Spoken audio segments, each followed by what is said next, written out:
Hello, fourth grade, and welcome to another asynchronous recorder lesson.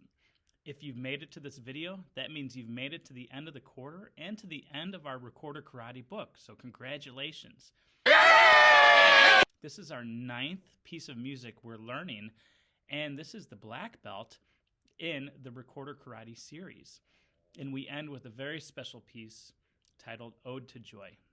This was composed by Ludwig van Beethoven in 1822, and it was first premiered in Vienna, Austria, in 1824, nearly 200 years ago.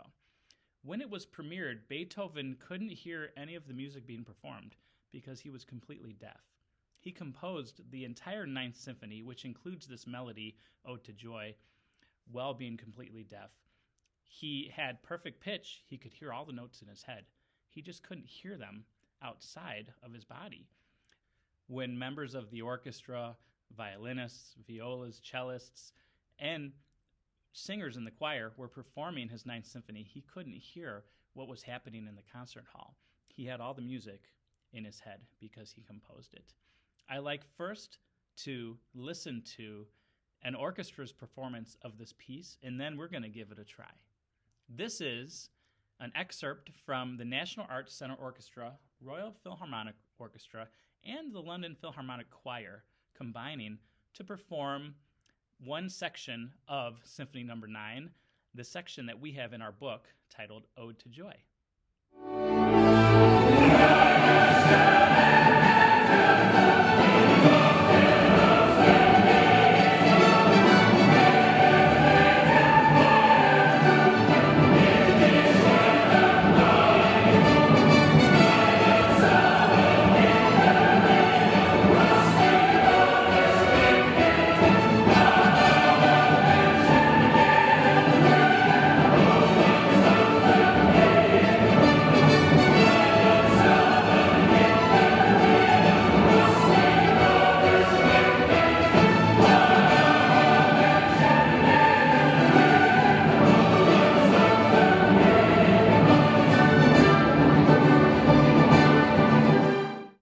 That's an amazing piece of art, really phenomenal. This is a picture of what Beethoven looked like. This was a portrait done of him, and in his lifetime he wrote 9 symphonies in all, and other pieces as well. But the Ninth Symphony is perhaps his most celebrated and his maybe most famous work that he composed. So let's jump right in. Let's hear what this sounds like on our recorder. I'm going to put the sheet music up. And before we do, let's just review any new concepts in this. It looks like the notes we're using are a low D, G, A, B, C, and a high D. So there are 6 notes on the recorder we need to have a mastery of to be able to get around well enough to play this piece. Besides that, the rhythms are very repetitive. Lots of what we call quarter notes, which is a solid note head with a stem. There are some dotted rhythms, some dotted quarter notes in here, where we have to hold a little longer than a quarter note. Instead of 1 beat, we hold for 1.5 beats. And then you've got some eighth notes and a few half notes mixed in. So rhythmically, it's not too terribly complex. It's certainly something I think you guys could all kind of grasp and be able to perform. So here is what Ode to Joy sounds like on the recorder. I'll go ahead and put the sheet music up for you. Here we go. 1, 2, 3.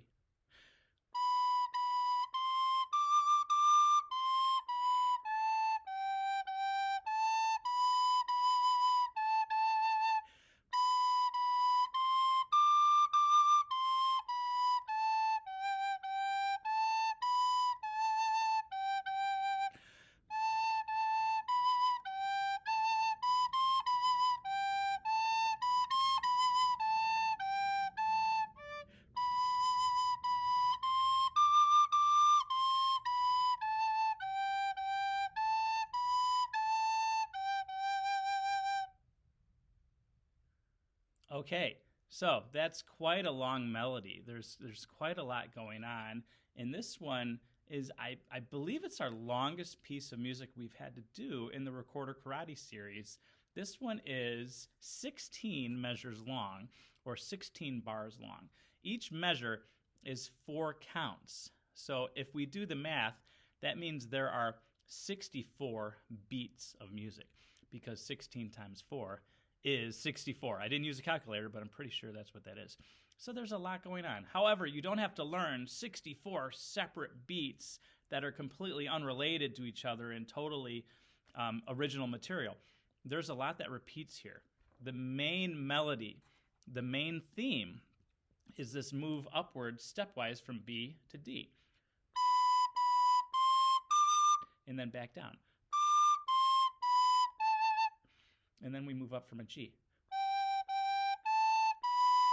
And then we kind of sit on this B a little bit, delayed, coming down.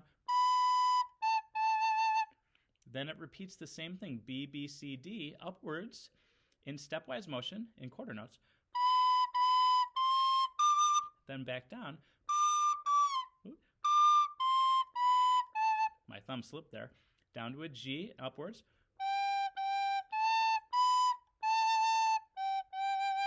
The first time we end B, A, A. The second phrase we go A, G, G. And then after that is the B section. This is an A, A, B, A form. That means the first theme is played twice, first time, second time, and then the third time around it's a totally unrelated and new material that fits in. It's similar, but so I shouldn't say it's unrelated, but it's original material. It's different. And then for AABA to truly wrap up in a nice, neat bow and kind of resolve, we go back to the main theme at the end. So my point is, since it is long, but it's a little easier to learn than you might first think when you're just looking at this whole page where it's a long piece of music and there's quite a lot there. There's a lot of repetition. There's a lot of themes that once you learn, they come back, and then you know them, and it's a little easier to play. And I'll tell you what, all music, well, basically all music is like that, where you have a theme, and as a musician, you practice and you learn it and you figure it out, and then all that hard work pays off because later on, you're expected to play that theme again when it comes back around, and you already know it because you already did it. So that's kind of a nice thing. It's nice for the listener too, because you hear that main theme and it's familiar, it's comforting. It's like, oh, this is home. This is the main tune. In popular music and music you hear on the radio, they call that the hook. So the hook is a theme that kind of hooks in the audience and pulls them in because it keeps repeating. And it just kind of almost gets under your skin. It gets infectious, not in a bad way, like a sickness, but it's something like you catch that melody and you just want to keep hearing it. So it's something common in music. That's how commercials kind of get you to buy their product. They keep singing the same melody and the same product, and it gets in your head. And then, oh, I want a Subway sandwich, or I want to go to McDonald's, or I guess I'm thinking about food right now, but or I want to go buy a shirt. Not this shirt. This is kind of an ugly shirt. It's Flower Day here at school, so I'm wearing a flowery shirt. But anyways, let's go ahead and try this again with a metronome. I'm going to set the metronome to 80 beats per minute to make it a little bit easier to keep up, because when I played, I think I went a little faster. So let's give it a try with the old metronome. Okay, let's start our metronome at 80 beats per minute. There we go. And let's give it a try. Here we are. 1, 2, here we go.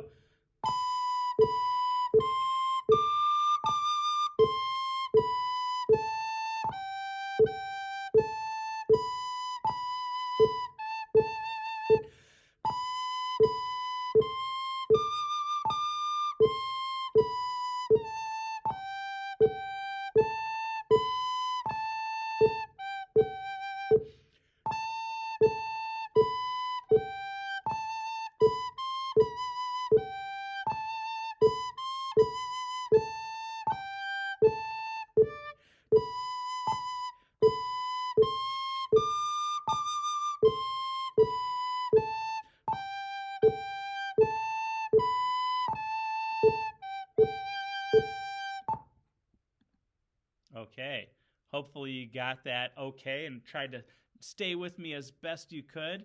That's a real challenge. There's a tricky part at the end of the B section where you have this tie, and it sounds like this.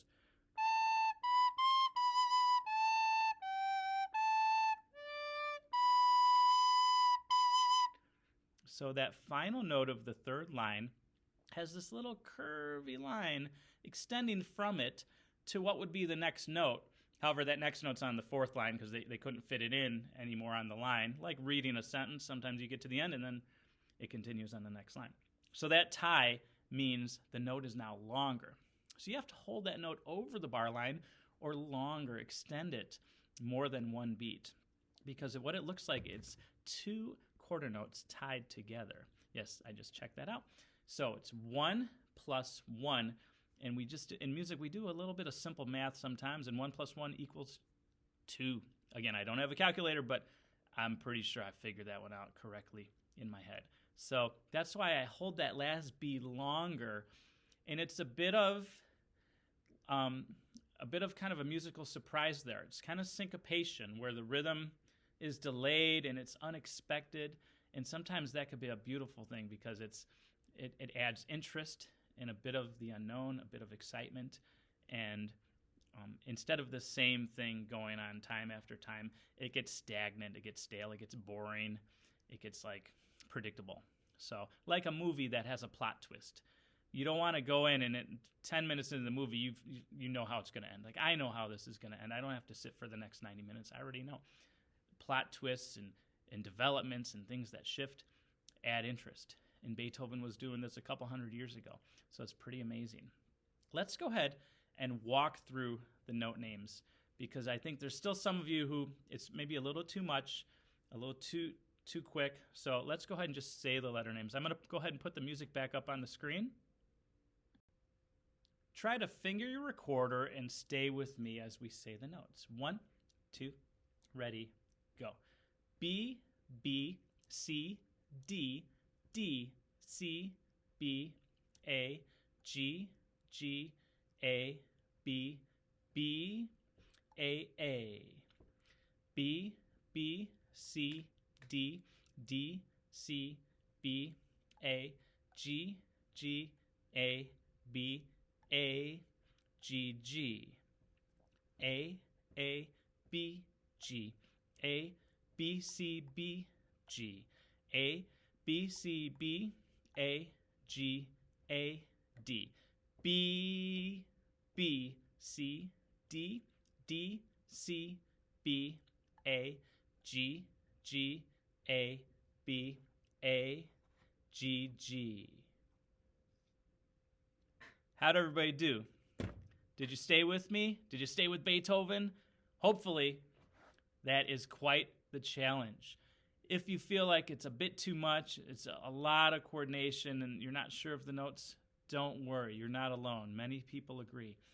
If you feel like you got a good grasp on this, you can play it really well, well, I think you are ready to graduate from the recorder to the flute or to the clarinet or possibly to the saxophone. I got a bunch of others here. We got all these things waiting for you. And that's our goal ultimately, because recorder is so fun, but it's a very simple instrument. And as you're getting older and wiser and more advanced, you want to move to something more advanced, like one of these guys. And I'll tell you what, these guys are so much fun. When I was your age, I debated whether or not I should join band, and I'm so glad I made the decision to join, because it really, for me, it changed my life. This is what I do now. I teach band, I teach instruments, and I'm a professional musician. I get to perform with all kinds of bands from all over the world, and it's so much fun. And if I didn't join, I would not have known what I was missing. So I hope you guys give it a try. Since we are now getting close to the end of 4th grade, you will be able to play next year as a 5th grader in the school band. So I really hope I see you guys all there in the Camargue Beginning Band. And I hope you enjoyed all these recorder lessons. I hope you stuck with it, even though it was challenging and difficult at times, and did your best. I really appreciate it. I really enjoyed being your teacher this quarter. Remember, 4th quarter, you guys will move to STEM. So you'll have a different teacher, a different quarter course. All right, everyone. That wraps up our recorder series. Thank you for tuning in virtually. I'll see you all later. Adios, everybody.